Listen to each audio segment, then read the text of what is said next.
बेटा देखिए, आप में से जो भी लोग कल अपसेंट रहे होंगे तो उनको कॉमर्स किंग ऐप डाउनलोड करना है और उस पर 2 लेक्चर है वो याद से देख लेने हैं। ठीक है। हम लोगों ने चैप्टर शुरू किया है बेसिक्स ऑफ अकाउंटेंसी, और बेसिक्स ऑफ अकाउंटेंसी में हमने एक टॉपिक शुरू किया है जिसका नाम क्या है, एक्सपेंस। अब आपको लगेगा सर ये एक्सपेंस में भी कुछ पढ़ने लायक है क्या? मतलब एक्सपेंस यानी होता ही क्या है? एक्सपेंस यानी खर्चा, हमने पैसे खर्च कर दिए, बात खत्म। लेकिन बात इतनी सी नहीं है। एक्सपेंस में भी बहुत कुछ ऐसा है जो पढ़ने लायक है, जिसमें से 2 बातें कल आप लोगों ने सीखी भी है। वो ये कि पहले तो आप ये समझिए कि एक्सपेंस मतलब क्या है। तो कोई भी अमाउंट जो आपने पे किया हो या पे करने का बचा हो, इससे क्या समझ में आता है? इससे यह समझ में आता है कि एक्सपेंस जो है वो कैश में भी हो सकता है, क्रेडिट में भी हो सकता है। खर्चा नगद भी हो सकता है और खर्चा उधार भी हो सकता है। जैसे हमारे घर में इलेक्ट्रिक बिल आया और हमारे घर में इलेक्ट्रिक बिल आने के बाद हमने उस बिल को पे नहीं किया, तो भाई इलेक्ट्रिक बिल आ तो गया है ना घर पे, मतलब आप सर्विस तो ले ही चुके हैं, मतलब वो आपका खर्चा तो है ही है। तो कोई भी चीज आपकी एक्सपेंस होने के लिए उसके पैसे देने की जरूरत नहीं है। अगर आपने सर्विस ली है तो डेफिनेटली वो आपका खर्चा है, चाहे आप पैसे दो, बाद में दो, मत दो, और सर्विस ली है मतलब डेफिनेटली वो चीज आपका एक्सपेंस है। तो पहली लाइन आपको क्या बता रही है कि खर्चा कैश में भी हो सकता है और खर्चा क्रेडिट में भी हो सकता है। खर्चा क्या है? तो बोला जिस चीज का आपको बेनिफिट मिल चुका है, यानी कि जिस चीज की आपको सर्विस मिल चुकी है वो आपका खर्चा है।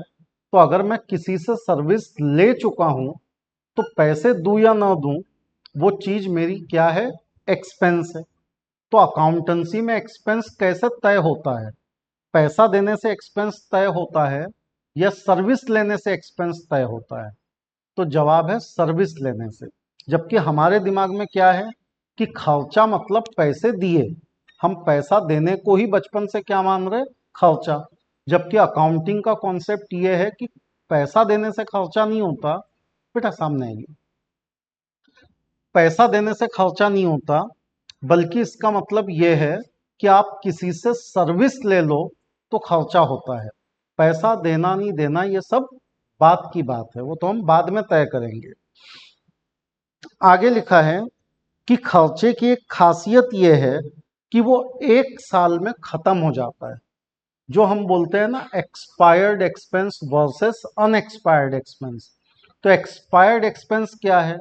जिसका फायदा 1 साल में खत्म हो गया तो उसको आप खर्चा बोलो। पर अगर आप बोल रहे हैं कि एक्सपेंस अनएक्सपायर्ड है, तो अनएक्सपायर्ड एक्सपेंस का मतलब है कि उसका बेनिफिट अभी बचा है, और जिस चीज में बेनिफिट बचा हो वो खर्चा नहीं, असेट होती है। तो आपको क्या डिफर करते आना चाहिए, क्या अलग अलग करते आना चाहिए? तो आपको एक्सपेंस और असेट को अलग अलग करना आना चाहिए।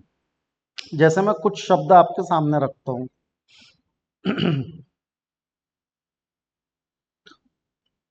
मैंने लिखा रेंट पेड, मैंने लिखा रेंट प्रीपेड, मैंने लिखा रेंट पेएबल। बेटा इन तीनों ही शब्दों में कॉमन एलिमेंट क्या है, रेंट। लेकिन उसके सामने लिखा हुआ शब्द उसके नेचर को बदल देता है। जब हम कहते हैं रेंट पेड, तो इसका मतलब मैंने सर्विस भी ले ली, पैसे भी दे दिए, मतलब ये मेरा एक्सपेंस भी है, और इस केस में मेरे पास से कैश भी जा चुकी है। अकाउंटेंसी का एक प्रिंसिपल है जिसको हम कहते हैं double entry principle. Double entry principle हम 1 महीना पढ़ेंगे, 1 मंथ। हमको सिर्फ क्या पढ़ना है, डबल एंट्री। अभी सिर्फ उसके बारे में एक इंट्रो दे रहा हूं कि किसी भी ट्रांजैक्शन में कितने एस्पेक्ट होते हैं। तो किसी भी ट्रांजैक्शन में दो एस्पेक्ट होते हैं, दो पक्ष होते हैं। तो जब मैं कह रहा हूं रेंट पेड, तो मैं ये मान रहा हूं कि रेंट मेरा खर्चा है और मैंने पैसे दे दिए। अगर खर्चा ना होता तो मैं पेमेंट ही क्यों करता? तो इसका मतलब मैंने पेमेंट किया, ये बता रहा है कैश गई, आपके बिजनेस में से कैश चली गई, कैश गोज आउट।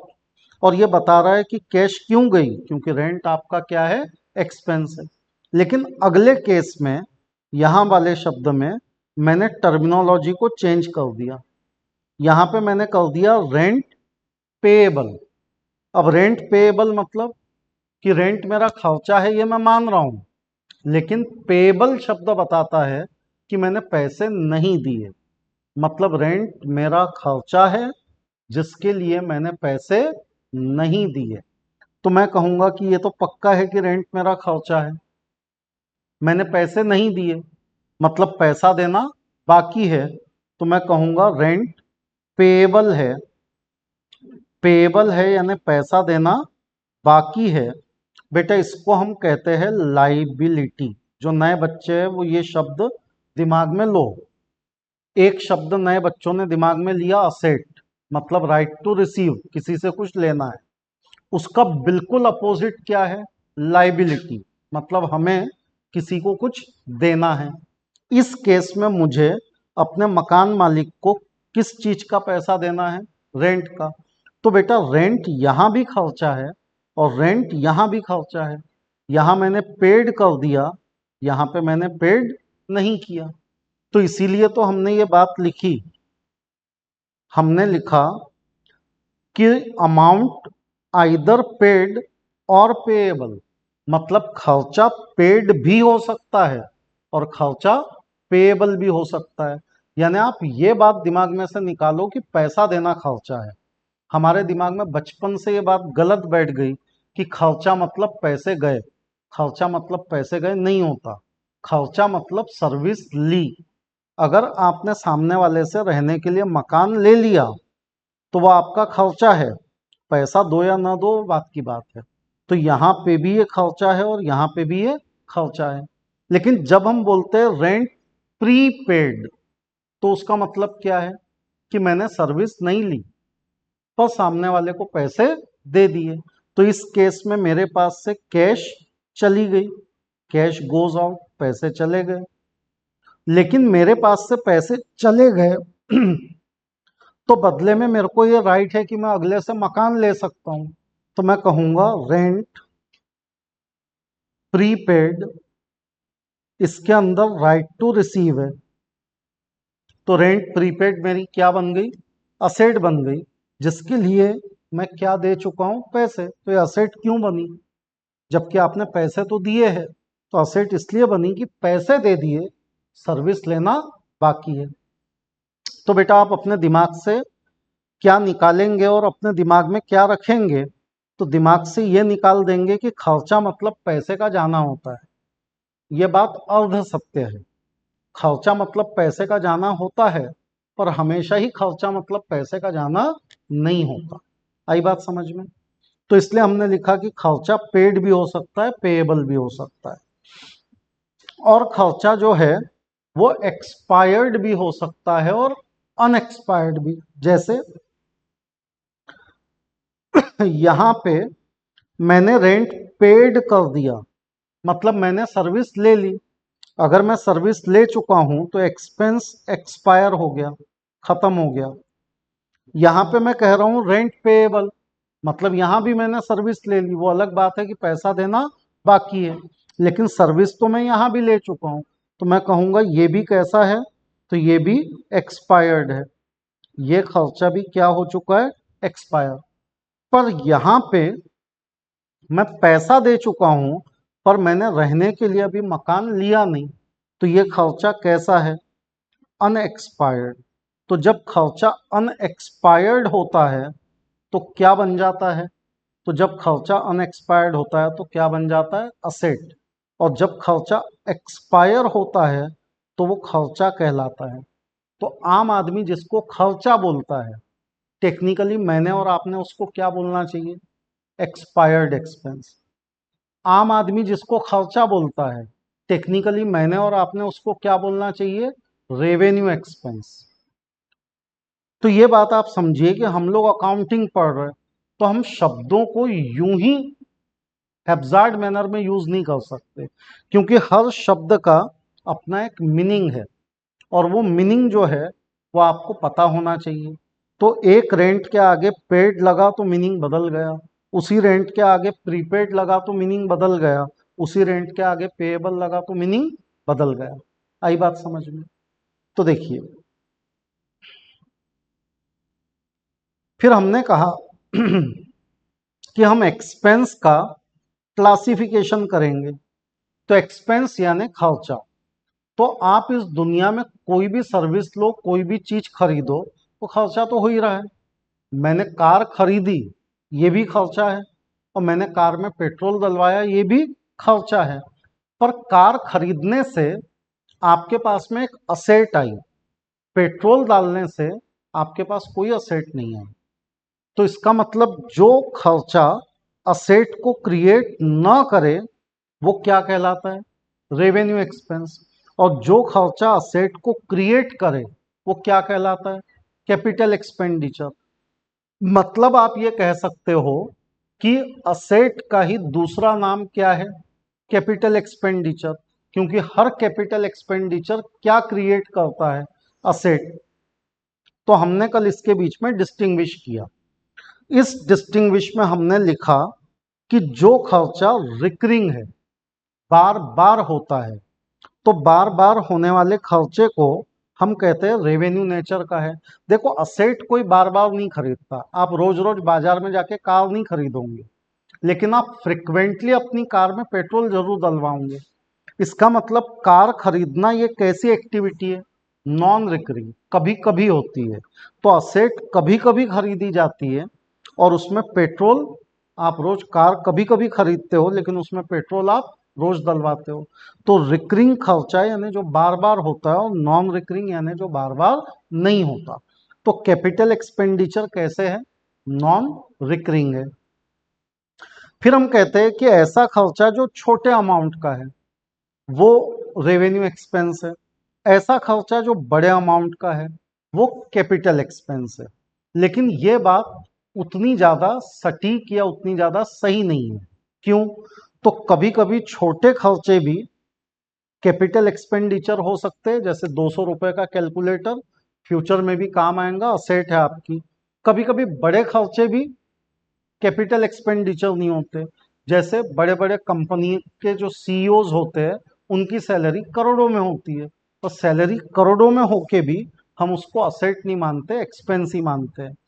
तो ये थोड़ा कमजोर क्राइटेरिया है कि नॉर्मली जो रेवेन्यू एक्सपेंस है वो छोटे अमाउंट के होते हैं, और नॉर्मली कैपिटल एक्सपेंस बड़े अमाउंट के होते हैं। पर ऐसा हमेशा हो ये जरूरी नहीं है। फिर हम कहते हैं कि रेवेन्यू एक्सपेंस क्या क्रिएट नहीं करते, तो वो असेट क्रिएट नहीं करते, पर कैपिटल एक्सपेंडिचर हमेशा असेट क्रिएट करते हैं। रेवेन्यू एक्सपेंस रेगुलर इंटरवल पे होते हैं, जैसे हर महीने सैलरी देना, हर महीने इलेक्ट्रिक बिल पे करना, हर महीने रेंट देना, तो ये रेगुलर इंटरवल पे हो रहे हैं। और ये इरेगुलर है। कार आप कभी भी खरीद लो, बिल्डिंग आप कभी भी बना लो, तो इसमें कोई समय तय नहीं है। ये एक्सपायर्ड होते हैं, इनका बेनिफिट एक साल में खत्म हो जाता है। और कैपिटल एक्सपेंडिचर कैसे होते हैं, अनएक्सपायर्ड, उसका बेनिफिट फ्यूचर में भी बना रहता है। रेवेन्यू एक्सपेंस असेट को मेंटेन करने के काम आते हैं। मशीन खरीद ली, उसकी रिपेयरिंग करवाई, सर्विसिंग करवाई, ये रेवेन्यू एक्सपेंस है।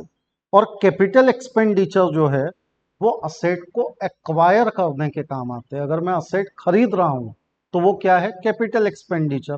खरीदने के बाद असेट खराब हो गई तो मैं उसको ठीक करवा रहा हूँ, रिपेयरिंग कर रहा हूँ, तो ये क्या हो गया, रेवेन्यू एक्सपेंस। आई बात समझ में? अब इसमें आगे लिखना है। अब जो लोग कल अपसेंट थे बेटा, वो लोग फटाफट ऐसा एक चार्ट बनाओ, इतनी जगह छोड़ो। जो अपसेंट थे वो ये चार्ट बनाओ, जगह छोड़ो। लेक्चर मैंने अपलोड किए हैं, वो लेक्चर आपको याद से देखना है। बनाए बेटा ऐसा चार्ट। अब इसमें इतनी जगह छोड़ो, जो लोग कल अपसेंट थे वो इतनी जगह छोड़ेंगे, अंदाजन 15 लाइन के आसपास है, उतनी जगह छोड़ दो और आगे लिखो नंबर जी। यहां पे भी लिखना number ji.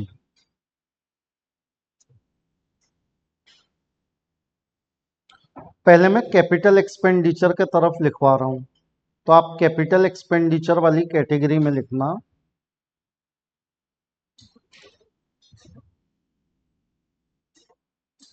Expense expense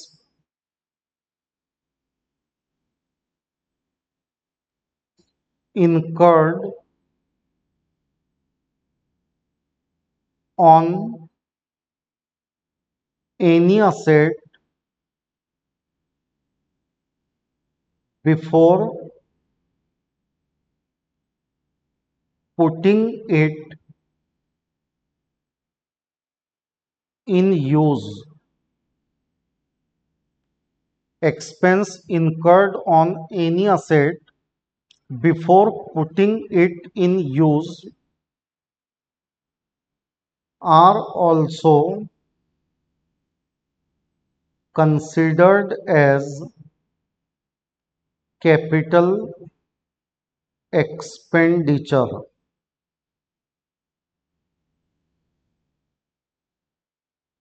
Expenses incurred on any asset before putting it in use are also considered as capital expenditure. और इधर में लिखो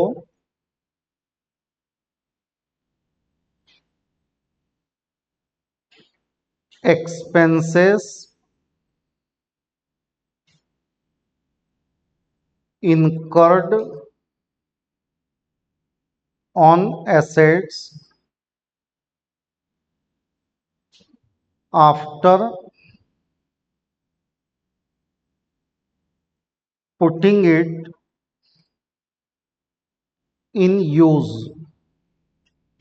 Expenses incurred on asset after putting it in use are known as revenue expense.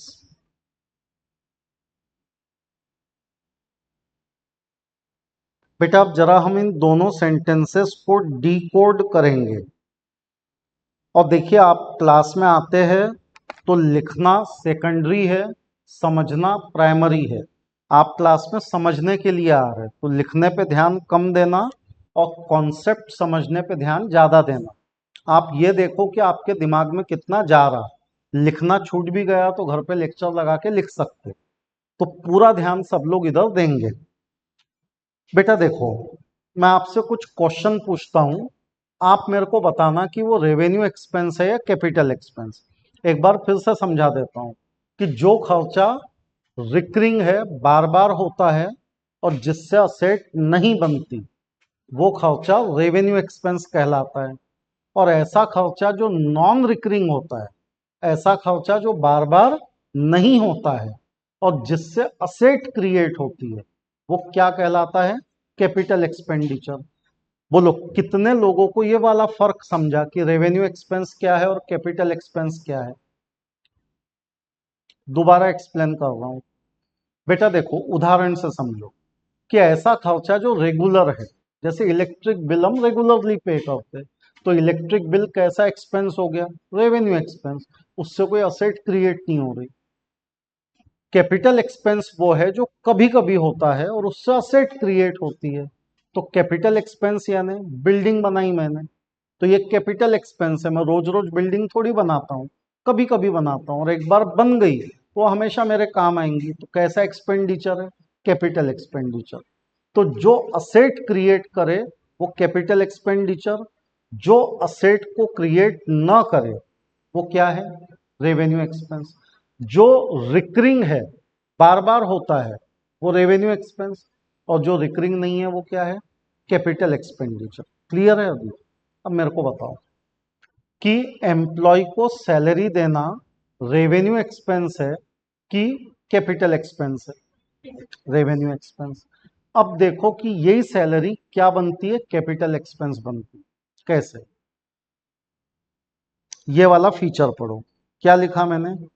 Expense incurred on any asset before putting it in use. किसी भी asset को use करने से पहले अगर हम उसके ऊपर कुछ पैसे खर्च करते हैं तो वो खर्चा क्या कहलाता है? कैपिटल एक्सपेंडिचर कहलाता है। अब इमेजिन करो मैं एक बिल्डिंग बना रहा हूं। अब बिल्डिंग बनती है तो उसमें बहुत सारा मटेरियल आता है, जैसे अभी आप सामने देख ही रहे, लोहा आके रखा है, गिट्टी आके रखी है, रेती आके रखी है। अब कोई ये चुरा भी तो सकता है। तो मैंने सोचा कि मैं एक चौकीदार रखता हूं ताकि वो इन सब चीजों का प्रोटेक्शन करे।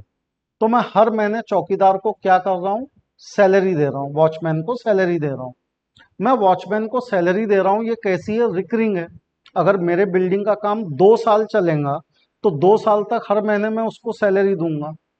लेकिन उस बिल्डिंग को यूज में लाने से पहले मैंने उसको सैलरी दी, मतलब उस एम्प्लॉय का कंट्रीब्यूशन जो है वो बिल्डिंग बनाने में है। तो ऐसे में सैलरी कैसा एक्सपेंस मान लिया जाएगा? Capital expenditure. मतलब नॉर्मली तो सैलरी क्या है? Revenue expense. पर इस एक्सेप्शनल केस में वो क्या बन गया? Capital expenditure. क्यों? क्योंकि वो असेट को यूज करने से पहले किया गया खर्च है। देखो अभी सामने बिल्डिंग बनना चालू है तो लोहा कट रहा है, आवाज भी आ रही है। तो ये लोहा काटने के लिए इलेक्ट्रिसिटी लग रही है। वैसे तो इलेक्ट्रिसिटी अपना क्या है? Revenue expense. पर यहां बिल्डिंग बनाने में जो इलेक्ट्रिसिटी लग रही है वो क्या है? Capital expenditure. मतलब ये कि कभी कभी रेवेन्यू एक्सपेंस भी क्या माने जा सकते हैं? Capital expenditure. क्यों? क्योंकि वो असेट को यूज में लाने से पहले के हैं। तो जब तक असेट फाइनल फॉर्म में आ नहीं जाती, जब तक असेट बन के तैयार हो नहीं जाती, तब तक आप कहेंगे कि रेवेन्यू खर्चा भी क्या है? कैपिटल खर्चा है। कितने लोग मेरी बात को समझ पाए? देखिए दोबारा दूसरे एग्जाम्पल से एक्सप्लेन करता हूं। बेटा इंश्योरेंस, सबने सुना है इंश्योरेंस शब्द? की कोई ऐसा है जिसने नहीं सुना? सबने सुना है। बताओ कितने लोगों ने इंश्योरेंस सुना है? पक्का पता है ना क्या होता है? मेरे को बताओ इंश्योरेंस रेवेन्यू एक्सपेंस है कि कैपिटल एक्सपेंडिचर है? रेवेन्यू एक्सपेंस, क्योंकि इंश्योरेंस हम हर साल निकालते हैं। गाड़ी का 1 साल का इंश्योरेंस एक्सपायर हो गया तो हम दूसरे साल में इंश्योरेंस निकाल लेते हैं। मतलब इंश्योरेंस का खर्चा कैसा खर्चा है? रेवेन्यू एक्सपेंस है। ठीक है। अब आपने गाड़ी खरीदी, गाड़ी को रोड पे लाना है, तो शोरूम की गाड़ी रोड पे लाने से पहले क्या करवाना पड़ता? आरटीओ का क्लियरेंस और इंश्योरेंस। उसके बिना गाड़ी रोड पे आ नहीं सकती। आपने बिना इंश्योरेंस वाली गाड़ी रोड पे लाई तो चालान हो जाएगा।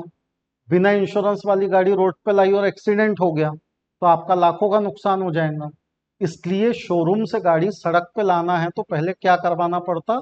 इंश्योरेंस। यानी आपने गाड़ी चलाने से पहले ही क्या करवा लिया? इंश्योरेंस। मतलब गाड़ी को यूज करने से पहले ही आप इंश्योरेंस के पैसे दे चुके हो। तो वो इंश्योरेंस रेवेन्यू एक्सपेंस है कि कैपिटल एक्सपेंडिचर है? Capital expenditure. मतलब कभी कभी रेवेन्यू एक्सपेंस किसके जैसा बिहेव करते हैं? तो कभी कभी रेवेन्यू एक्सपेंस कैपिटल एक्सपेंस जैसा बिहेव करते हैं। कब बिहेव करते हैं? जब असेट को यूज करने से पहले आप उस खर्चे को कर दो। जैसे मैं आपसे पूछूं बेटा रिपेयरिंग का खर्चा कैपिटल एक्सपेंस है कि रेवेन्यू एक्सपेंस है? आप बोलेंगे रेवेन्यू। सर रिपेयरिंग तो हम हर महीने 2 महीने में गाड़ी की करवाते हैं तो रिकरिंग है, उससे असेट भी नहीं क्रिएट हो रही, तो रेवेन्यू एक्सपेंस है रिपेयर। पर इमेजिन करो आपने एक सेकंड हैंड गाड़ी खरीदी और आपने सोचा कि सेकंड हैंड गाड़ी को यूज करने से पहले इसकी बढ़िया सर्विसिंग करवा लेते, रिपेयरिंग करवा लेते, पेंटिंग करवा लेते, गाड़ी को नए जैसा बना लेते।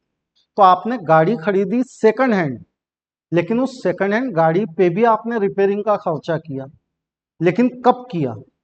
उस गाड़ी को यूज करने से पहले। तो वो रिपेयरिंग का खर्चा भी क्या हो गया? Capital expenditure. तो हमको कैपिटल एक्सपेंडिचर के बारे में एक नई बात पता चली। क्या? कि किसी भी असेट को यूज में लाने से पहले अगर आप पैसा खर्च कर रहे हो तो वो खर्चा खर्चा नहीं बल्कि असेट की वैल्यू माना जाता है। तो इमेजिन करो, आपने एक मशीन खरीदी, हैदराबाद गया, वहां से आपने 5 लाख रुपए की मशीन बुक करवाई। अब ये मशीन ट्रांसपोर्ट से किसी बड़े से ट्रक में आपकी फैक्ट्री तक आएंगी। तो उस ट्रक का आपने रेंट पे किया 5,000 रुपये। अब मशीन बहुत बड़ी है तो उसको आपको फैक्ट्री के अंदर फिट करवाना है, तो आपने उसके इंस्टॉलेशन चार्जेस पे किए। कोई स्पेशल इंजीनियर आया और उसको आपने इंस्टॉलेशन चार्जेस पे किए 10,000 रुपये। तो आपसे कोई पूछे कि मशीन कितने की है, तो आप क्या जवाब दोगे? 5 लाख या 5,15,000? 5,15,000। मतलब आपने मशीन की कीमत में ये सारे खर्चे क्या किए?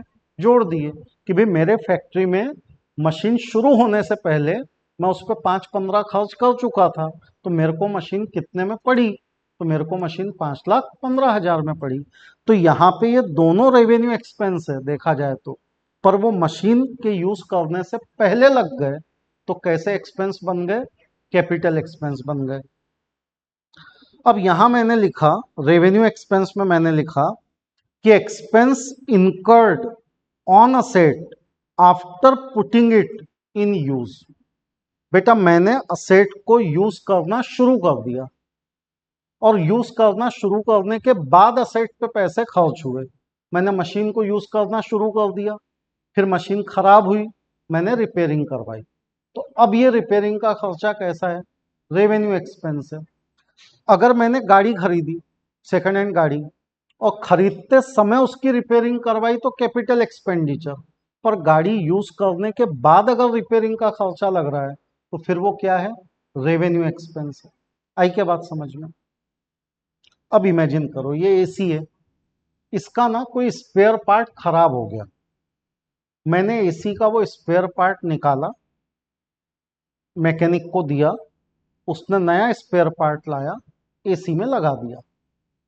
ये रेवेन्यू एक्सपेंस है कि कैपिटल एक्सपेंडिचर है? रेवेन्यू एक्सपेंस है। क्यों रेवेन्यू एक्सपेंस है? क्योंकि स्पेयर पार्ट निकाल के नया लगाने से इस एसी की कैपेसिटी में या इसकी इफिशियंसी में कोई फर्क नहीं पड़ा। इसकी इफिशियंसी जैसी थी वो पहले जैसी हो गई। तो यहां से एक और फीचर निकल के आता है कि जब आप किसी असेट पे पैसे खर्च करते हो और वो असेट पहले जैसी हो जाती है तो आप कहेंगे खर्चा कैसा है? रेवेन्यू। तो मैंने एसी का एक पार्ट निकाला, दूसरा लगाया, ये पहले जैसा हो गया, कैसा खर्चा है? रेवेन्यू। अब सुनो, मैंने एक कार खरीदी, मेरे कार में पेट्रोल का इंजन लगा हुआ था। मैंने बोला यार पेट्रोल बहुत महंगा हो गया, तो मैंने उसमें गैस से चलने वाला इंजन लगा लिया। तो मैंने अपनी कार को मॉडिफाई करके उसमें गैस किट लगवा ली। अब मेरी कार पेट्रोल पे भी चलती है और मैं एक बटन स्विच इधर करूं तो मेरी वही कार गैस पे भी चलती है। कार वही है लेकिन मैंने उसमें मॉडिफिकेशन करवा लिया, तो इससे कार की इफिशियंसी क्या हो गई? बढ़ गई। ये कैपिटल एक्सपेंस है कि रेवेन्यू एक्सपेंस है? Capital expense. जबकि ये दोनों एग्जाम्पल, एसी वाला और कार वाला, ये यूज करने के बाद के है। एसी को यूज करने के बाद उसका पार्ट जो है वो रिप्लेस करवाया, और कार को भी यूज करने के बाद हमने उसमें नया गैस किट लगवा लिया। लेकिन दोनों में एक फर्क है। एसी वाले केस में एसी की कैपेसिटी जैसे कि वैसी रही, और कार वाले केस में कैपेसिटी क्या हो गई? चेंज हो गई। तो यहां से फीचर क्या निकला कि असेट को यूज करने के बाद अगर आप कोई ऐसा खर्चा करे जो असेट की कैपेसिटी को बढ़ा दे तो वो क्या कहलाता है? Capital expenditure. लिख लो। Number H,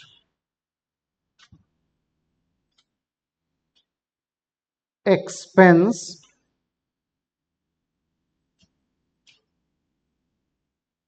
which enhances expense which enhances capacity of asset after putting it in use are considered as capital expenditure, are considered as capital expenditure. अब देखो, पुट इन यूज यहां भी है और पुट इन यूज यहां भी है, पर दोनों में फर्क है। यहां पे असेट को यूज करने से पहले आपने कोई रेवेन्यू एक्सपेंस भी किया होगा तो क्या ट्रीट होता है, कैपिटल एक्सपेंस। और यहां असेट को यूज करने के बाद आप कोई ऐसा खर्चा कर रहे हैं जिससे असेट की कैपेसिटी बढ़ रही, इनहेंस होना यानी बढ़ना, तो आपके असेट की कैपेसिटी क्या हो गई, बढ़ गई। तो ऐसा खर्चा जो असेट की कैपेसिटी को बढ़ा दे क्या माना जाएगा, तो माना जाएगा कैपिटल एक्सपेंडिचर। इधर लिखिए,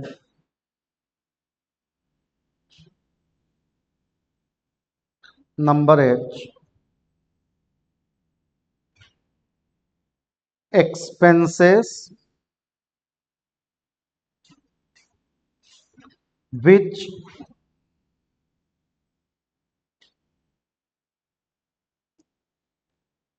doesn't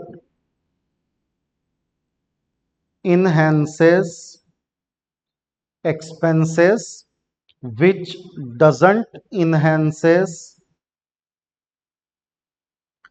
capacity of asset, expenses which doesn't enhances capacity of assets after putting it in use are considered as revenue expense।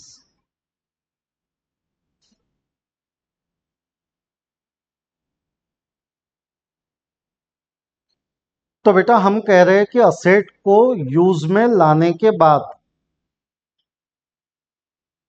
Asset को यूज में लाने के बाद हमने असेट पे पैसे खर्च किए, पर वो खर्चा करने के बाद असेट की कैपेसिटी इनहेंस नहीं हुई, तो हम कहेंगे कि असेट की कैपेसिटी इनहेंस नहीं हुई तो उसको क्या माना जाए, रेवेन्यू एक्सपेंस। मतलब असेट अपनी एज इट इज पोजीशन में आ गई।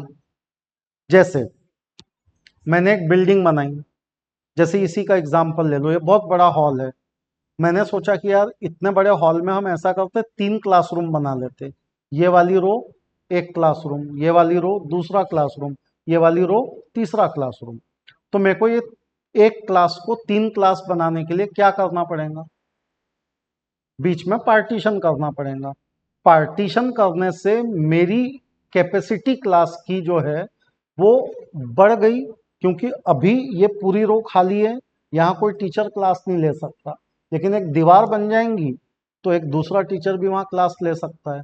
तो जगह वही है, लेकिन उसकी कैपेसिटी में इन्हेंसमेंट हुआ कि नहीं हुआ, बिल्कुल हुआ। तो कैसा एक्सपेंडिचर माना जाएगा, कैपिटल एक्सपेंडिचर। बिल्डिंग बनाने का काम शुरू है, मजदूर काम करते हैं, तो उनके लिए हमने टेम्पररी झोपड़ियां बना दी, हट्स बना दी। तो हमने वर्कर्स के लिए टेम्पररी हट्स बना दी, जो बिल्डिंग का काम होने के बाद में तोड़ के डिसमेंटल कर दी जाएंगी। तो ये कैपिटल एक्सपेंडिचर है कि रेवेन्यू एक्सपेंस है।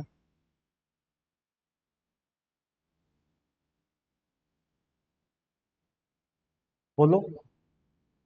ये कैपिटल एक्सपेंस है। क्यों? क्योंकि हमने वो हट्स क्यों बनाई? क्योंकि हमको बिल्डिंग बनवानी है। और किसी भी असेट के क्रिएशन के समय अगर पैसा खर्च हो तो कैसा एक्सपेंस है बेटा? कैपिटल एक्सपेंस है। मान लीजिए कि आपने किसी रूम के अंदर टेम्पररी पार्टीशन करवाया। जैसे एक पार्टीशन होता है, उसमें आपने दीवार ईंटों का पार्टीशन करवा लिया, और एक है कि आपने टेम्पररी मतलब प्लाई का पार्टीशन करवा लिया। तो जो प्लाई का पार्टीशन आपने करवाया वो कैपिटल एक्सपेंडिचर माना जाएगा या रेवेन्यू एक्सपेंस माना जाएगा?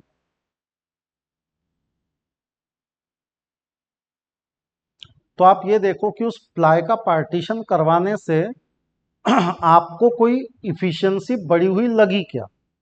अगर लगी, अब आप पार्टीशन करवा रहे हो तो इसीलिए करवा रहे हो कि आपको कुछ इफिशियंसी बढ़ानी है, और अगर वो लगी तो वो कैसा एक्सपेंस है? कैपिटल एक्सपेंस है। तो वो टेम्पररी शब्द पे मत जाओ, आप ये देखो कि उससे कैपेसिटी इन्हेंसमेंट हो रहा है क्या। इफ यस, आप बोलेंगे कैपिटल एक्सपेंडिचर है। इफ नो, आप बोलेंगे वो क्या है? रेवेन्यू एक्सपेंस है।